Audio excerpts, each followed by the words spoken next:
دوسرا پردہ ستر، گھر کے اندر جو محرم آ گئے ہیں ان کے سامنے چہرہ تو کھلے گا، باقی جسم کا کوئی حصہ بھائی بہن کا نہیں دیکھ سکتا، اور باپ بیٹی کا نہیں دیکھ سکتا، بیٹا ماں کا نہیں دیکھ سکتا.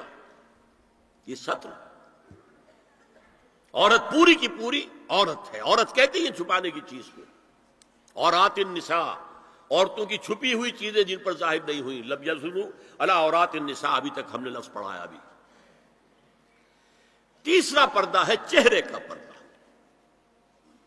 یہ ہے غیر محرموں سے، اور جب کہ گھر سے باہر نکلنا ہو اس کے لیے سورہ احزاب میں نے کہا تھا گھر سے باہر کا پردہ. چہرے کا پردہ وہ غیر محرموں سے ہے، اور گھر سے باہر نکلے گی تو غیر محرم سامنے آئیں گے. یا ایھا النبی قل لازواجک وبناتک ونساء المؤمنین یدنین علیہن من جلابیبہن ذالک ادنی ان یعرفن فلا یؤذین وکان اللہ غفورا رحیما. اے نبی صلی اللہ علیہ وسلم کہہ دیجئے اپنی بیٹیوں سے اور اپنی بیویوں سے اور مسلمانوں کی خواتین سے.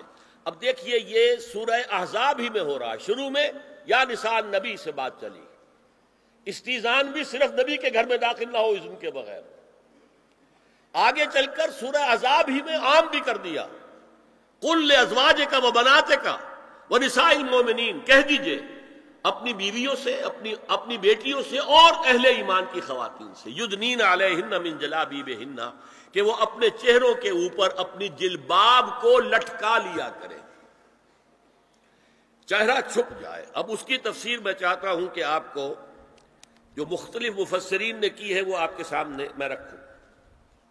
حضرت عبداللہ ابن عباس نے اس آیت کی جو وضاحت فرمائی ہے اسے حافظ ابن کثیر نے اپنی تفسیر میں اس طرح نقل کیا ہے. اللہ نے مسلمان عورتوں کو حکم دیا ہے کہ جب وہ کسی کام کے لیے گھروں سے نکلیں تو اپنی چادروں کے پلو اوپر سے ڈال کر اپنا منہ چھپا لیں اور صرف ایک آنکھ کھلی رکھیں. دونوں آنکھیں بھی غلط ہیں. ہمارے ہاں برقع کیوں بنا تھا؟ دیکھیے چادر میں عورت لپٹی ہوگی، اس کا ہاتھ جو ہے اس چادر کو سنبھالنے میں آکوپائی ہو جائے گا. کسی بچے کو ڈاکٹر کے ہاں لے کے جانا ہے، ایک گود میں بچے کو لینا ہے، ایک گود کے اندر جو ہے ایک ہاتھ میں کوئی بوتل لینی ہے دوا کے لیے، تو کیسے کرے گی؟ برقع ضرورت کی ایجاد ہے جو ہوا ہے. اور اس کے آگے آپ کو معلوم ہے پچھلے برقعوں میں جالیاں لگی ہوتی تھی کہ نگاہوں سے بھی براہ راست سامنا نہ ہو. اس اعتبار سے وہ جالی ہوتی تھی. اور اب بھی ضرورت اس بات کی ہے. ایک آنکھ، اور یہ میں نے اپنی آنکھوں سے دیکھا، انقلاب ایران کے بعد جو حاجی آئے ایران سے، ان کو جو میں نے دیکھا ہے اس طرح چادر میں ملبوس عورتیں ہوتی تھی، لمبی سی چادر، ایک ہاتھ سے اس کو اس طرح پکڑا ہوا ہے اور صرف ایک آنکھ کھلی ہے دوسری نہیں. اور سن لیجئے ابن جریر اور ابن منذر کی روایت ہے کہ محمد بن سیرین، یہ ایک تابعی ہیں، نے حضرت عبیدہ السلمانی، یہ صحابی ہیں، سے اس آیت کا مطلب پوچھا. انہوں نے جواب میں کچھ کہنے کی بجائے اپنی چادر کو اس طرح اوڑھا کہ پورا سر اور پیشانی اور پورا منہ ڈھانک کر صرف ایک آنکھ کھلی رکھی. میں نے شروع میں کہا تھا ہمارے نزدیک اسلام دین ہے، صرف مذہب نہیں. اسلام قرآن اور سنت دونوں پر مبنی ہے، صرف قرآن پر نہیں. اور قرآن میں تعویل خاص کے بعد تعویل عام ہے، الاعتبار لعموم لفظ لا لخصوص سبب. اور سنیے ابو بکر بن عبداللہ ابن عربی نے یدنین علیہن من جلابیبہن کا مفہوم ان الفاظ میں بیان کیا ہے: تغطی بہ وجہہا حتی لا یظہر منہا الا عینہا الیسری. یہ عورت اپنی چادر کو پورے وجود پر ڈھانپ لے اور اس طرح چہرے کو بھی ڈھانپے کہ صرف بائیں آنکھ کھلی رہے. علامہ حمید الدین فراہی کو نظم قرآن کے فہم میں خصوصی مقام حاصل تھا. انہوں نے حجاب کے بارے میں اپنے ایک مکتوب میں ہاتھ اور چہرہ کھلا رکھنے کو جائز قرار دینے کے موقف کے بارے میں لکھا ہے کہ میری رائے میں نظم قرآن پر توجہ نہ کرنے سے یہ غلط فہمی پیدا ہوئی ہے۔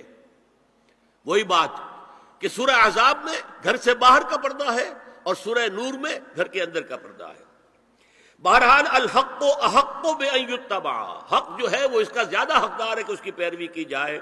میں اس مسئلے پر مطمئن ہوں اور میرے نزدیک اجنبی سے پورا پردہ کرنا واجب ہے، اور قرآن نے یہی حجاب واجب کیا ہے جو شرفاء میں مروج ہے، بلکہ اس سے بھی قدر زائد۔ مولانا فراہی کا یہ مکتوب ماہنامہ حیات نو بلیریا گنج انڈیا کے اکتوبر سن 92 کے شمارے میں شائع ہوا ہے۔ یہ ہے علماء کی رائے۔ یدنین علیہن من جلابیبہن، یہ کر کے دکھاتے تھے لوگ، اس طریقے سے چادر کوڑ لیا جائے کہ صرف ایک آنکھ کھلی رہے۔ اسی میں ایک اضافہ کیجئے اس بات کا کہ حضور نے کئی حضرات سے یہ کہا، کہیں وہ رشتہ کر رہے تھے کہ آپ نے ایک نظر دیکھ لیا ہے۔ اب اگر یہ ایک نظر دیکھنا اس کی اتنی اہمیت ہے تو اس کا کیا مطلب ہے؟ اگر تو صورتحال یہ ہوتی کہ ہر وقت چہرہ کھلا ہے، آ رہے جا رہے، تو ایک نظر دیکھنے کی کیا ضرورت ہے؟ وہ تو دیکھا دکھایا ہے۔ زمانہ آیا ہے بے حجابی کا، عام دیدار یار ہوگا۔ سکوت تھا پردہ دار جس کا، وہ راز اب آشکار ہوگا۔ تو ظاہر بات ہے وہاں پردہ ہو گیا تھا، تبھی تو تھا نا کہ ایک نظر دیکھ لو۔ آپ نے پوچھا ایک صحابی سے کہ رشتہ کہاں کیا؟ وہاں کیا ہے۔ تم نے ایک نظر دیکھ لیا ہے؟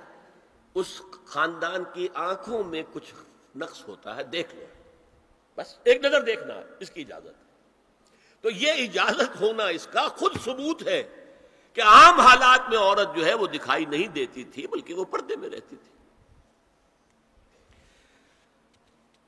مسلمان جدید تعلیم یافتہ دانشوروں کی منافقت، وہ کہتے ہیں یہ پردہ وردہ سب مولویوں کی ایجاد ہے۔ کبھی کہہ دیتے ہیں یہ تو ہندوستان میں راجپوتوں کا پردہ ہوتا تھا تو مسلمانوں نے یہاں یہ پردہ ایجاد کر لیا۔ میں نے دیکھا ہے عرب کی بدو خواتین کو مکے سے مدینے جاتے ہوئے نظر آتی ہیں۔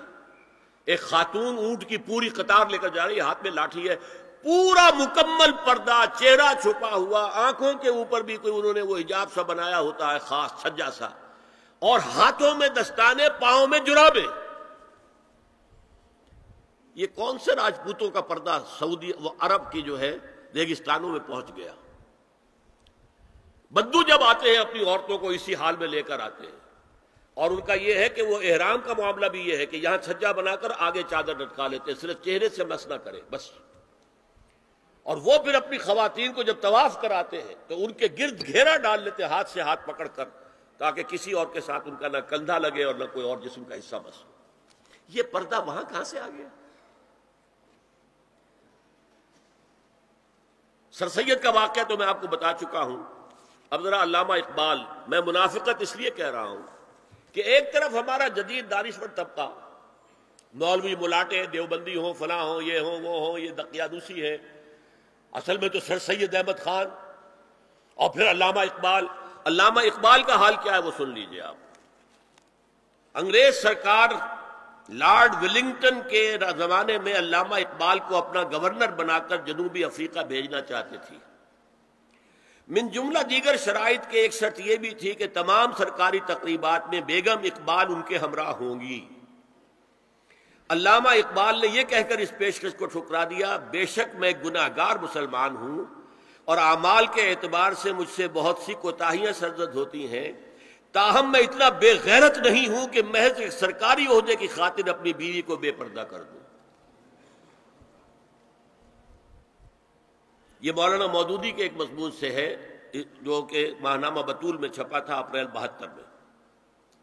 ایک مرتبہ علامہ مرحوم کسی مغربی ملک میں بصورت وفد گئے، تمام ارکان وفد اپنی بیویوں کو سمیت جا رہے تھے۔ علامہ اقبال نے اس سے انکار کیا اور کہا کہ ان کی بیگم پردے کی پابند ہے اور ایسے وفدوں میں پردے کا ذکر تک نہیں ہوتا۔